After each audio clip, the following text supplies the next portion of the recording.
સુરત ગ્રામ્ય પોલીસ દ્વારા માંડવી તાલુકાના કેવડિયા ગામે મોટા પ્રમાણમાં ગેરકાયદે દારૂનો જથ્થો નષ્ટ કરવામાં આવ્યો છે। છેલ્લા એક વર્ષ દરમિયાન માંડવી અને માંગરોળ ડિવિઝન હેઠળના 8 પોલીસ મથકોમાં જપ્ત કરાયેલ અંદાજે કુલ 3,38 લાખનો દારૂનો કાયદેસર નિકાલ કરવામાં આવ્યો।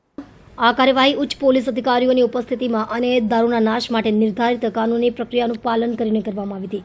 સમગ્ર કાર્યવાહી દરમિયાન ચુસ્ત પોલીસ બંદોબસ્ત રાખવામાં આવ્યો હતો। પોલીસે આ કાર્યવાહી દ્વારા ગેરકાયદે દારૂના ધંધાર્થીઓને કડક સંદેશ આપ્યો છે। નશામુક્ત સમાજના નિર્માણ માટે આ અભિયાનને મહત્વપૂર્ણ ગણાવીને અધિકારીઓએ ગેરકાયદે પ્રવૃત્તિઓ સામેનું અભિયાન વધુ સઘન બનાવવાની પ્રતિબદ્ધતા વ્યક્ત કરી છે।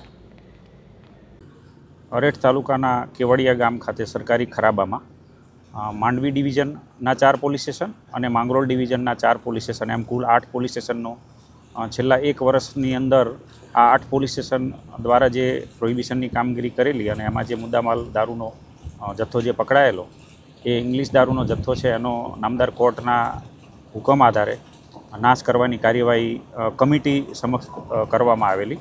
2 સરકારી પંચો અને કમિટીના મેમ્બર નશાબંધી અધિક્ષક શ્રી એસડીએમ શ્રી માંડવી, એએસપી સાહેબ શ્રી માંડવી તથા ડીવાયએસપી શ્રી માંગરોળ અને સરકારી પંચો રૂબરૂ આ જે મુદ્દામાલ છે એનો પંચનામું કરી અને વિડીયોગ્રાફી સાથે 2 રોલર અને 1 જેસીબી મારફતે એનો નાશ કરવામાં આવેલો છે।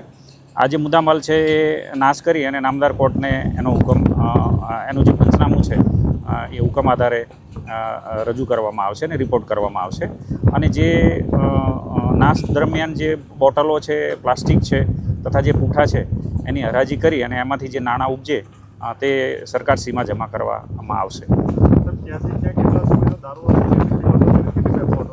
આ જે મુદ્દામાલ છે છેલ્લા એક વર્ષની અંદર ટોટલ આજે 8 પોલીસ સ્ટેશનની અંદર 90 ગુના દાખલ થયેલા અને જે બોટલ છે એ 1,94,000ની આસપાસની છે અને ટોટલ કિંમત 3 કરોડ 38 લાખ રૂપિયા છે એ છે અને એ તમામ મુદ્દામાલ છે એનો આજ રોજ નાશ કરવામાં આવેલો છે।